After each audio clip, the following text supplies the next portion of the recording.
Hello everyone. Good day, good afternoon. How are you doing?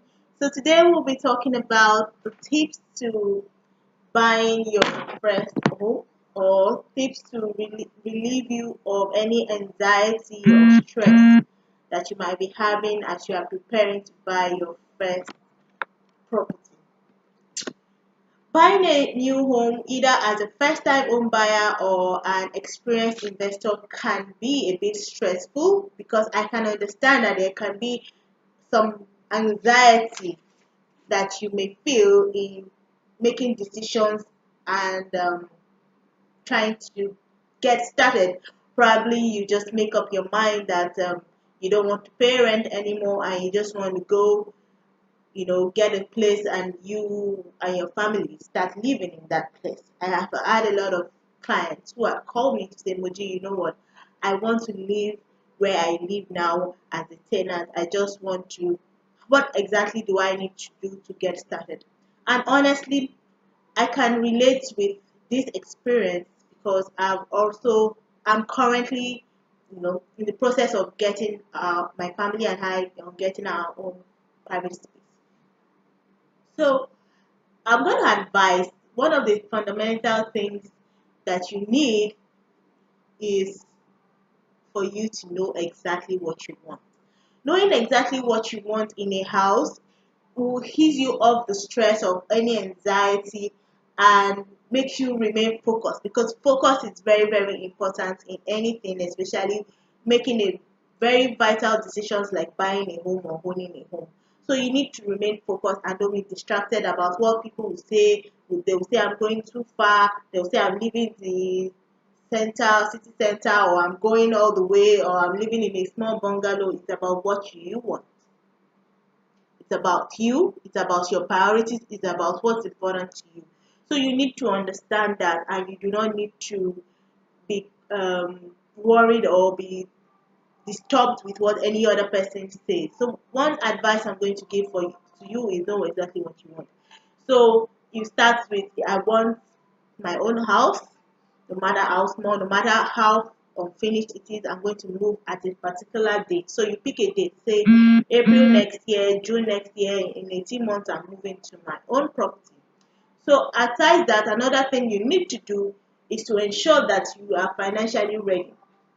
So in as much as you have the will, you have the zeal, you need to be financially ready before you to ease you off the stress. So you look at the school fees of your children, you look at what you can afford, you need to look at and you need to know that if I have 5 million now, I can be able to start with this. In the next 1 year, I should be able to raise another 5 million in between, and with 10 million, I should be able to get a little bungalow in a particular area, and I'm moving. And also, under finance, we can talk about mortgage. You need to, depending on what you do and what your spouse does, you can get pre-approved for mortgage. So you can walk into a mortgage bank with the assistance of your real estate advisor. It's always good to always have professional guidance. So you can work hand in hand with a real estate guide to guide you on mortgage banks you can approach. So you approach a mortgage bank and find out what you qualify for. Of course, the mortgage bank is going to tell you certain requirements, which includes your place of work, your salary, and many much more details that you'll be required in getting pre-approved for a mortgage. So that's still under finance. So ensuring finance is relevant, and getting prepared for finance is also very, very important. So these are tips in making sure that you don't have any anxiety or any stress. So another vital point is for you to seek professional help. Like I had said, having a real estate person or a real estate advisor cannot be overemphasized because they will tell you exactly with your budget areas that you can get something, areas they can also bargain for you to get a good deal. So you should not have that mindset that think you can do it by yourself. Yes, you can do it by yourself. One of the reasons why I'm also educating you is for you not to think you cannot do it by yourself. But at the same time, professional guidance will save you a lot of time, a lot of stress, and even save you from losing your money, which is your hard-earned money that you have worked for over the years. So it's very, very important that you understand these steps that you need to take. And one fundamental step you also need to take is for you to be flexible. You don't have to be rigid because you have already said, oh, I don't want to pass a certain place. Let me use Lagos for example. You don't want to pass Chevron and you have a 10 million naira budget for a house. Of course, you can't get something like that. You have to move further down, maybe Aja or Songotedo, even further down for because of your budget. So you need to be flexible. And for example, you might be saying, "Oh, I want a condominium. Oh, I want a 5 bedroom apartment." Of course, with your money, you might not be able to get that. So you need to focus on what's important to you, and you need to look at from the beginning when you knew what you wanted.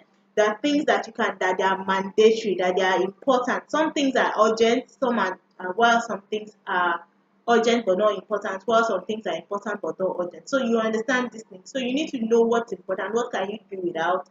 For example, safety, security is key. You need to find out before you move to any area that the place is serene, it's safe for you to live in. So I'm not going to say because of your budget and you're going to go and live with hoodlums or in a very unsafe place. So you need to prioritize on what's really, really, really important. And another thing is for you to listen to your real estate advisor, your real estate guide. We are here to guide you. It's important for you to listen to them. They can advise you, make the decision, but it's important to even listen to the advice. So when you listen, you have it with your own preparedness of knowing exactly what you want, then you make a decision. So you know what? With these few tips of mine, I hope I've been able to relieve you of any anxiety or any stress you might have been experiencing in making that decision. Just go ahead, don't procrastinate, and just get started. I wish you all the best, and I hope you see you in your new house.